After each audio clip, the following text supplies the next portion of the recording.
chers, comment allez-vous? Je viens aujourd'hui vous faire une vidéo un peu particulière. Je vous en ai parlé lors de ma dernière vidéo que je vous proposerai le tirage de la wishlist. Et avant de la mettre en place, je me suis interrogée sur la raison de cette wishlist. Quelle raison y aurait-il à faire tout à coup, en plein mois de juillet, au moment des vacances, une wishlist qui nous permettrait de nous recentrer? Eh bien, il y en a plusieurs très particulières. Et la première chose que j'ai envie de vous dire, c'est que je vais nommer cette nouvelle playlist « Voilà ma contribution ». Comment je peux contribuer par les apprentissages que je continue tout au long de ma vie à partager des enseignements qui me paraissent nécessaires et qui permettent d'avancer pour chacun qui veut bien l'écouter en toute autonomie, en utilisant bien sûr les outils que j'ai à m'apporter, c'est-à-dire ma réflexion, ce jeu de cartes qui me poursuit depuis maintenant 20 ans, à moins que ce soit moi qui le poursuive. Aujourd'hui, quelques réflexions sur qu'est-ce que c'est que la solitude nécessaire, la solitude fertile, suivie de mon invitation à faire votre tirage de wishlist une fois que vous aurez ancré en vous cette certitude que cet isolement, cette sensation d'isolement n'est autre qu'un cadeau précieux pour vous rencontrer. La solitude, c'est un terrain d'entraînement, nous dit le Kybalion. Comment définir la solitude dans toute sa dimension positive? On peut imaginer que la solitude, c'est un terrain d'entraînement. C'est l'occasion de grandir, de se débarrasser de l'obsolète. C'est aussi la possibilité de garder les yeux et le cœur ouverts quand les contingences nous inviteraient à ne pas regarder à l'extérieur. Peut-être aussi l'occasion de devenir la meilleure version de soi-même. Le calme de la solitude nous permet d'entendre l'univers. Il nous permet de nous éloigner du bruit, d'écouter tout ce qui nous entoure et bien sûr de développer une attention particulière aux signes. La première question, évidemment, qui résonne, c'est « Pourquoi suis-je isolé ?» Rumi écrit « Ce que je cherche me cherche aussi ». Il peut être utile de se rappeler dans ces moments-là que l'univers conspire en notre faveur, que lorsqu'une porte de bonheur se ferme, un temps de bonheur bienheureux que nous voyons s'éloigner, eh bien une autre porte va s'ouvrir. Entre les deux, il y a un sas nécessaire. Il y a ce temps de transition au cœur de l'impermanence. Vivre dans le passé, ça nous maintient dans une forme de dépression. Vivre dans le futur, ça crée des angoisses existentielles terribles. Le seul lieu où on va pouvoir trouver une certaine paix, c'est le présent. Le présent est un lieu de paix. Le présent permet de demeurer attentif aux signes. Il permet aussi de s'ouvrir aux synchronicités qui nous rassurent sur ce qui se propose. Oh, un signe, un symbole, une petite plume qui nous montre que le message est bien passé, que nous allons dans le bon sens pour notre évolution bienheureuse. Le temps passé seul, c'est un outil magique de découverte de nouveaux rêves, de nouvelles possibilités. Comme si chaque instant au cœur de cette solitude, c'est une chance de découverte du grand plan de notre vie, d'une nouvelle pièce de ce puzzle que nous assemblons pour essayer de comprendre ce que nous sommes venus traverser dans cette incarnation. Nous quittons parfois un palais, comme Bouddha est parti de son palais et de sa vie bienheureuse. Nous avons parfois aussi la sensation que nous en sommes exclus, que quelque chose s'arrête. Quand ce temps qui nous semble bienheureux s'arrête, la première question à se poser, c'est « Qu'est-ce qui m'attire ?»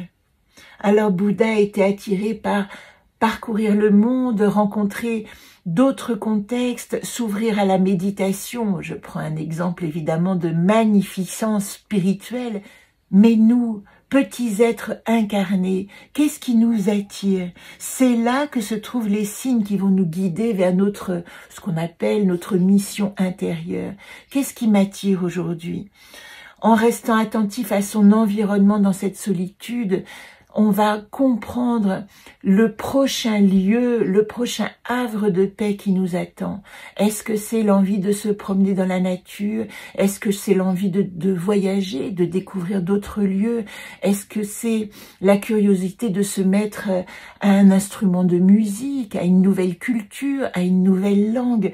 Voilà la première question qu'on peut se poser dans ce temps de solitude. Qu'est-ce qui m'attire? C'est la première question qu'on se pose dans ce temps où l'acceptation de l'isolement, c'est l'ouverture à notre dimension spirituelle.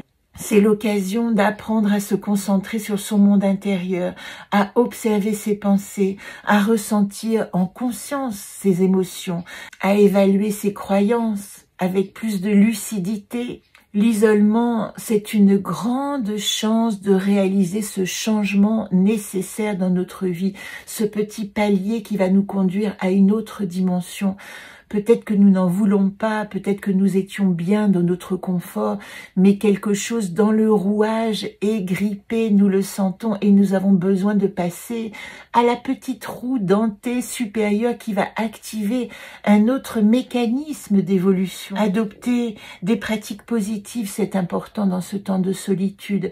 On peut citer évidemment la méditation. La méditation, c'est simple, s'arrêter dans un silence à un moment présent et laisser la conscience descendre dans ce temps présent. Tout à coup, être en observation de nous-mêmes, c'est une méditation instantanée suffisante. La prière, c'est un bel outil parce que la prière nous enseigne la gratitude. On commence une prière par remercier, non pas par demander. Merci pour tout ce qui m'est accordé dans ce moment de paix et de sérénité dans lequel j'ai envie de m'installer. Et puis, évidemment, trouver du temps dans la nature est un grand enseignant, ne serait-ce que parce que les végétaux, les animaux, les minéraux parlent une langue inconnue à notre esprit, à notre intellect, mais que notre âme, elle, peut décoder et entendre, et quelle magie tout à coup de comprendre la langue de la nature, de comprendre ce que nous disent les arbres dans leur sérénité, dans leur implantation, d'entendre le message des animaux qui traversent notre paysage, ou par leur excitation volubile, ou par leur agitation de petits insectes qui doivent faire un effort démesuré dans ce monde pour être à la hauteur de la dimension. Vous imaginez ce que c'est d'être microscopique dans un monde macroscopique. Si je choisis l'isolement comme une source de conseil, comme une source de force, comme une source de renforcement intérieur, eh bien, je vais trouver cette baguette magique, cet outil d'alignement avec l'univers. J'ai envie de vous conseiller, et à moi-même aussi, ça fait un moment que j'y pense, de vous construire une baguette magique dans vos temps de solitude, de trouver un petit bâton qui vous résonne, et puis d'y associer à la tête de ce bâton un symbole qui vous est important. Et à chaque fois que vous êtes dans cet état de solitude, de vous relier à cet instrument, à cette baguette magique qui va switcher votre désespérance de « oh, je me sens seul », en une gratitude extraordinaire de « oh ». D'un coup de baguette magique, j'ouvre la porte à tout mon univers intérieur qui va résonner en moi. Voilà ce qui va nous permettre de rester ultra positif au signe. Parce que c'est vrai, dans ces moments calmes, peut survenir tout à coup un poids énorme, une grande lourdeur existentielle. Évidemment que ça laisse la place à toute l'ombre qui nous habite. Nous ne pouvons pas être des êtres de désir, de vie et de jouissance et d'existence sans avoir l'autre dimension, sans avoir l'ombre de cette dimension qui est toute cette question de existentielle. Pourquoi si je suis ici? Est-ce que c'est nécessaire? Est-ce que j'ai besoin d'exister encore? C'est toute cette question qui nous taraude et qui nous permet aussi de donner un sens existentiel. La question qui va aider dans ce moment où peut-être une blessure ressurgit encore plus fortement. Une blessure d'abandon, pourquoi m'a-t-on laissé seule? Une blessure de rejet, pourquoi ne veut-on pas de moi? Une blessure de trahison, pourquoi est-on parti quand j'avais besoin de quelqu'un? Une blessure d'injustice, pourquoi moi suis-je tout seul alors que les autres ont l'air tellement accompagnés? Une blessure d'humiliation, pourquoi est-ce qu'on ne me choisit pas? Une blessure d'invisibilité, comme dirait ma chère Shiraz, que je salue ici. Pourquoi ne me voit-on pas dans toute ma splendeur? À toutes ces blessures, je peux renvoyer une question qui va aider dans ce moment. La question c'est, qu'est-ce qui me donne du soutien? Qu'est-ce qui me donne du soutien dans ma vie? Qu'est-ce qui me donne du soutien? Pour ma part, l'art, créer me donne du soutien. La curiosité me donne du soutien. Être attiré par d'autres notions que je ne connais pas et qui vont ouvrir mon intellect, oui, ça me donne du soutien. La notion, non pas de guérison, mais de trouver une paix intérieure me donne du soutien. Qu'est-ce qui va ralentir les battements de mon cœur quand je suis affolée et me donner la sensation que je peux m'apaiser? Ici, chacun peut trouver une réponse à cette question simple. Prenons un temps. Qu'est-ce qui me donne du soutien? Mes amis, qu'est-ce que c'est l'amitié? Qu'est-ce que je cherche dans l'amitié? Quels proches peuvent adoucir ces moments, et je précise quand ils sont disponibles, parce que je peux cesser de me sentir rejetée ou niée quand ils ne sont pas là. Chacun a ses priorités, c'est le premier respect que je peux accorder à l'autre. Me rappeler des victoires passées, garder la foi. Peut-être que c'est un moment où je peux me rappeler de bonnes choses et non pas sombrer dans la difficulté du moment. Oui, j'ai des ressentis de maladie. Oui, des personnes sont parties qui m'étaient chères, etc. Mais est-ce que dans cet espace, je peux me rappeler aussi des choses qui m'ont porté, qui m'ont donné un sentiment de victoire?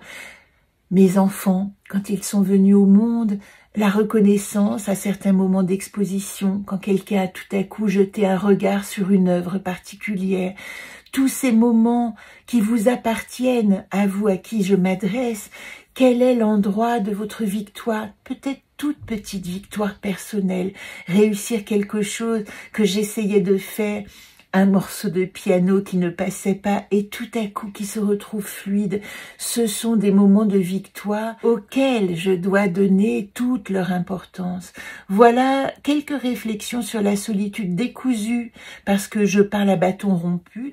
J'ai envie de vous laisser un petit temps de réflexion par rapport à ces questions qui pourraient simplement nourrir de manière positive votre sentiment actuel de solitude. Et puis, avant de commencer le tirage de la wishlist, je vous propose un petit aphorisme extrait du Mandala Naka, de ce petit jeu qui contient des paroles, des phrases qui, moi, m'aident. J'ai toujours envie de tirer une carte quand je me sens dans cet espace de solitude en me disant, mais que me dit à ce moment-là l'univers? L'univers me parle aujourd'hui de dissymétrie. Dans l'asymétrie se devine le désir de tendre vers sa propre perfection. Eh bien oui, on peut prendre ce moment de solitude comme une asymétrie. Tout à coup, il y a une petite faille dans un univers que je construis comme l'araignée construit sa toile avec tant d'exactitude. Ce moment où tout à coup la toile va avoir un petit nœud ou va avoir un petit trou, il va se créer une dissymétrie qui est propice à une nouvelle réflexion.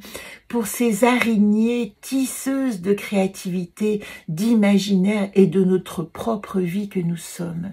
Voilà le message qui sous-tend à ma wishlist.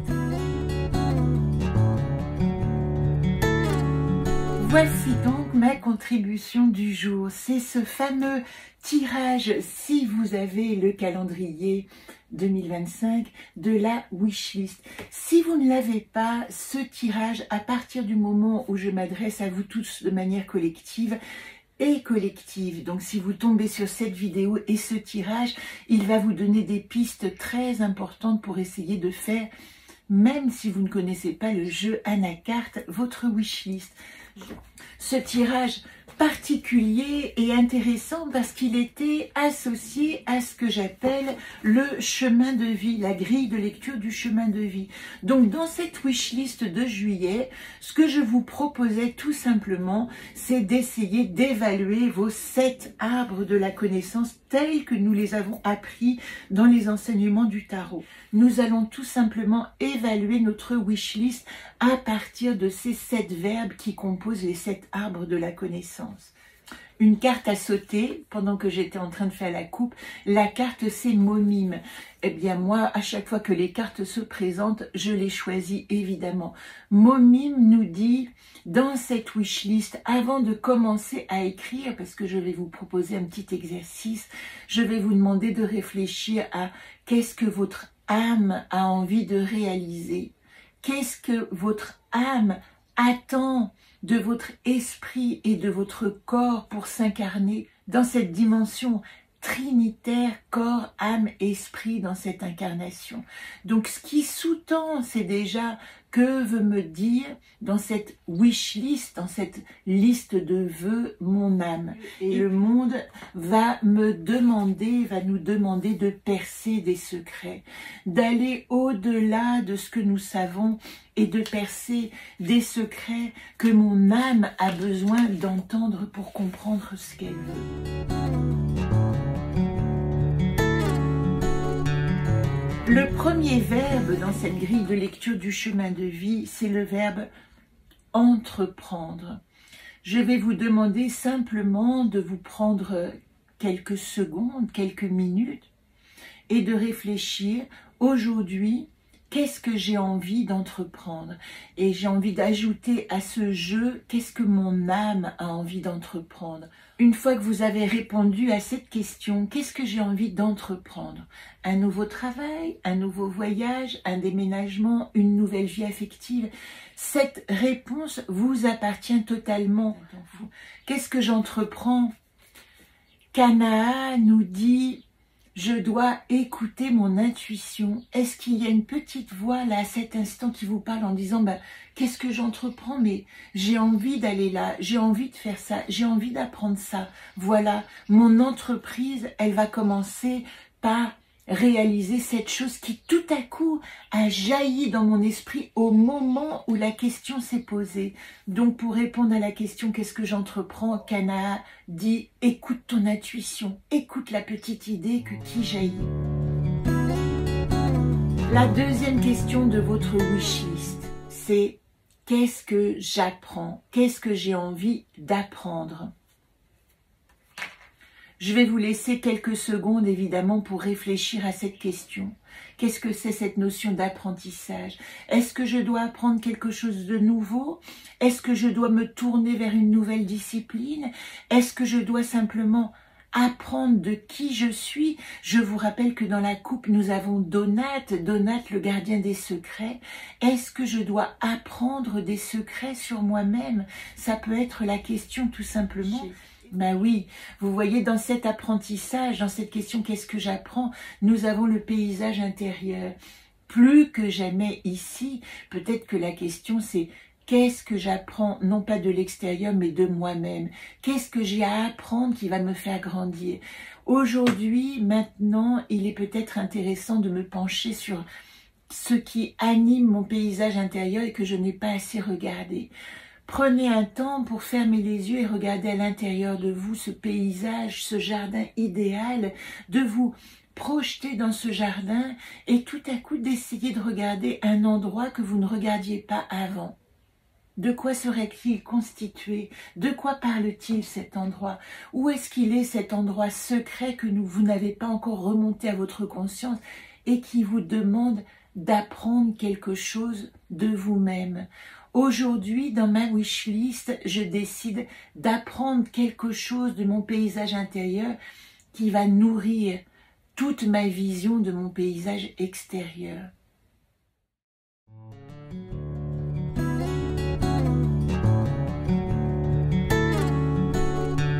Le troisième verbe qui va alimenter la question dans ce grand jardin de la connaissance, c'est le mot comprendre. Qu'est-ce que je dois comprendre?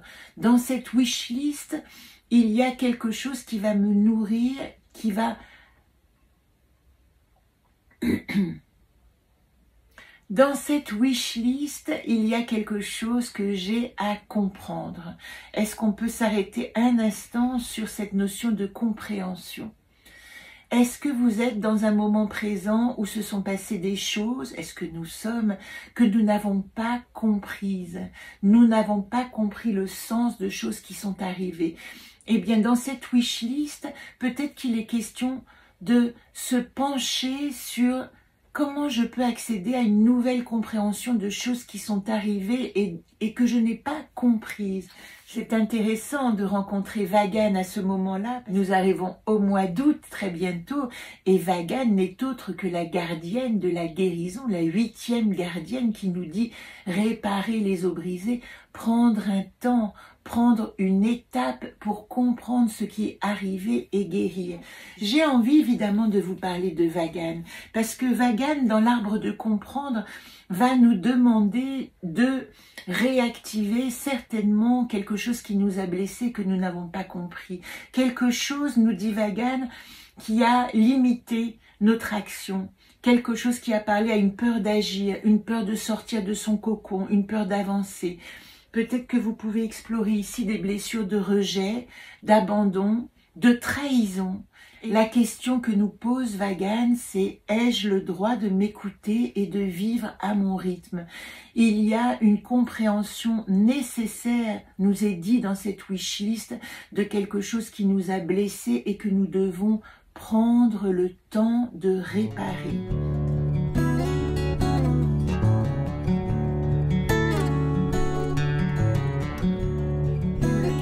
Arbre que nous allons explorer, il correspond au verbe de prendre, et le verbe de prendre, il parle de prendre place.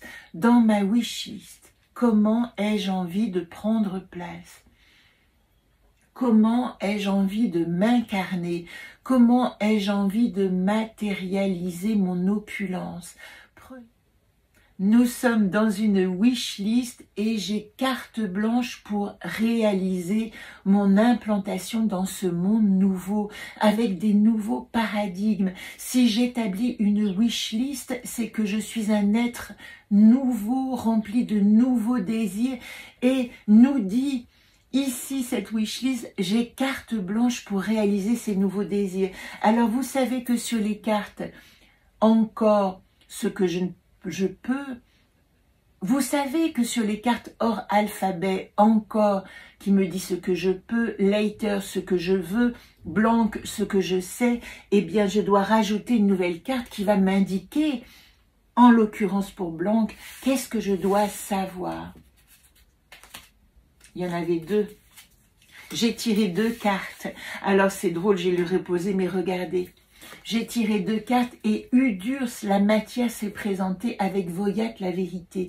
Dans cette carte blanche et dans cette wishlist, il vous est indispensable, il nous est indispensable d'être en vérité avec nous-mêmes. Il ne s'agit pas de dire « Oh, j'ai envie d'être riche, hein, j'en ai marre ». Non, non, il n'y a pas aucune vérité dans cette proposition de wishlist « j'ai envie d'être riche ».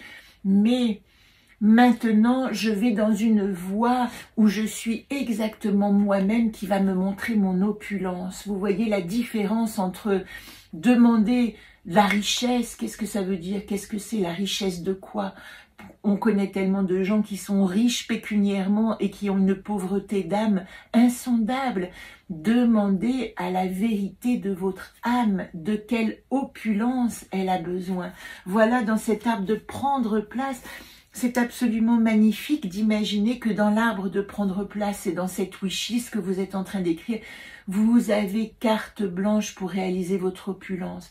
Évidemment que ça me parle dans l'idée que probablement vous avez, nous avons, j'ai également une nouvelle matière, une nouvelle forme à mettre en place en vérité de moi-même dans laquelle je vais trouver mon opulence et en tout cas que je dois, avec Udurs, matérialiser, formaliser dans la matière. Voilà pour l'arbre de prendre place. vous constatez dans ces tirages que je m'autorise à écouter les anacartes. Moi, je vous dis, tirez une carte, et bien parfois il y en a deux qui sortent, et bien je prends les deux.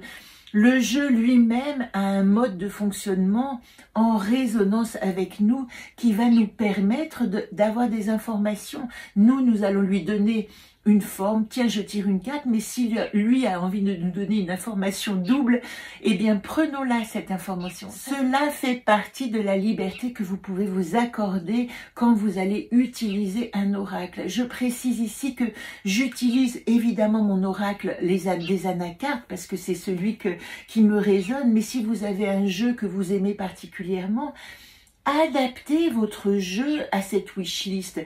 Tirez votre jeu personnel pour répondre à cette wishlist parce que vous avez les réponses personnelles dans votre jeu qui vous est associé dans votre inconscient.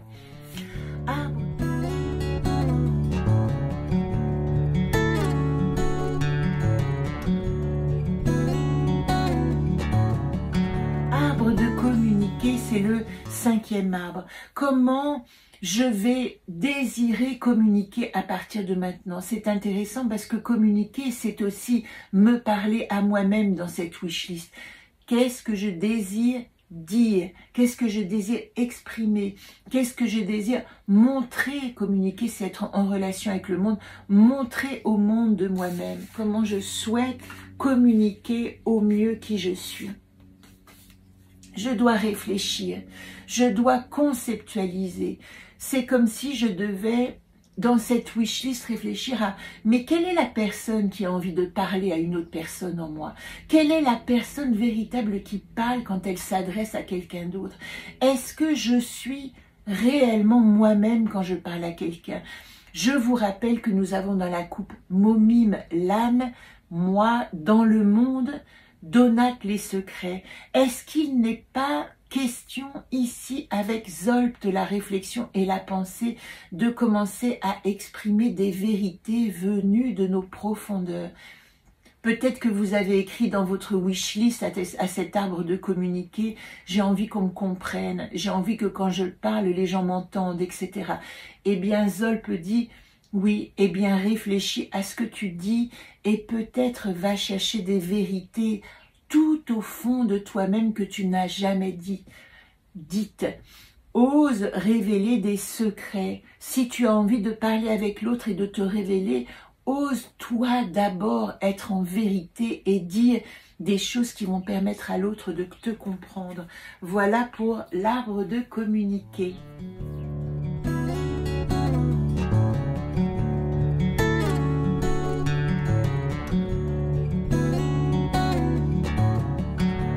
Nous arrivons au 6e arbre. Le 6e arbre, c'est l'arbre d'aimer. Comment j'aime? Comment je suis aimée? Ça, c'est la question que je peux me poser dans ma wishlist. C'est encore plus comment est-ce que j'ai envie d'aimer et d'être aimée? Qui ai-je envie d'aimer? Quoi ai-je envie d'aimer? Il ne s'agit pas seulement d'humain à humain. Peut-être que j'ai envie aujourd'hui d'aimer la nature. Peut-être que j'ai envie d'aimer nouvellement mon corps. Peut-être que j'ai envie d'aimer d'une autre manière l'environnement. Peut-être que je vis dans un environnement qui me déplaît et dans ma wishlist, j'ai envie d'aimer le lieu dans lequel je vis. Je vous donne toutes ces pistes pour que vous puissiez prendre un temps de répondre à cette question de l'arbre d'aimer. Quoi? Qui, comment ai-je envie d'aimer? Et l'anacarte qui va vous aider pour formaliser cette question, c'est Femen. Je suis la fleur de mon jardin. Ici, j'ai envie de vous poser la question, si vous vous réalisez, si vous avez la vision, l'imagination de vous voir comme une fleur, quelle fleur êtes-vous? Quelle fleur jaillit dans votre imagination? Essayez de prendre le temps de vous imaginer dans un jardin et de vous imaginer comme fleur.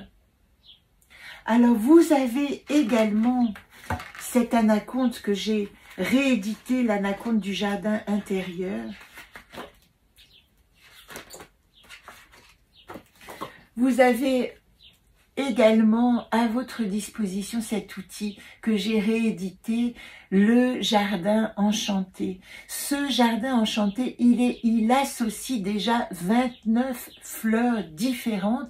Je vais vous mettre tout de suite les 29 fleurs pour que vous puissiez réfléchir ou simplement être attiré par une fleur parmi ces 29 et vous aurez à l'intérieur la réponse. À quelle fleur va me donner la réponse pour me permettre d'aimer en étant totalement moi-même.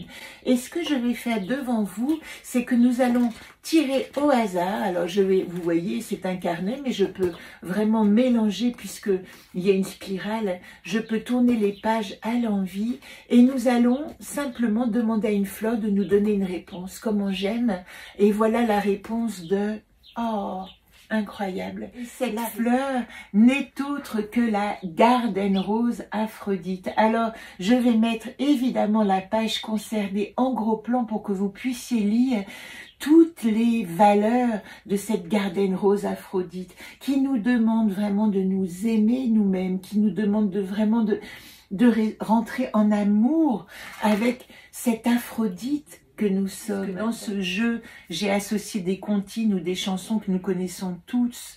Et je vous invite tout simplement à chantonner cette délicieuse chanson « Mon ami la rose » en reprenant les paroles de ce petit carnet magique. Je suis plus qu'une chose, je suis une Garden Rose, Aphrodite au matin.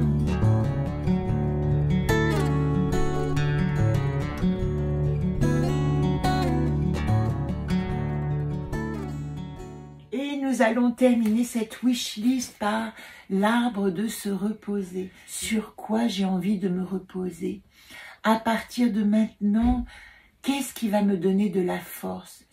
Astor, je me repose, c'est extraordinaire.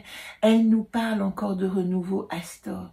Je me repose sur ma capacité à créer du nouveau, à réaliser que j'ai l'audace d'oser de nouveaux challenges. Cette wishlist, je vous le répète, mais elle est comme un point de départ pour le nouvel être que vous pouvez être aujourd'hui, c'est-à-dire entreprendre de nouveaux challenges. Je me repose sur tout ce que j'ai acquis, sur ma force que je reconnais aujourd'hui. Si je vous ai parlé de la solitude dans toute la première partie, c'est probablement parce qu'il est indispensable d'aller rencontrer ces forces vives à l'intérieur de nous-mêmes pour commencer un nouveau challenge. Voilà pour ce tirage. J'espère qu'il vous a plu, j'espère qu'il vous a apporté des informations qui vont vous donner la force, l'énergie, l'envie, le désir d'aller vers l'avant, d'aller vers votre nouvelle réalisation.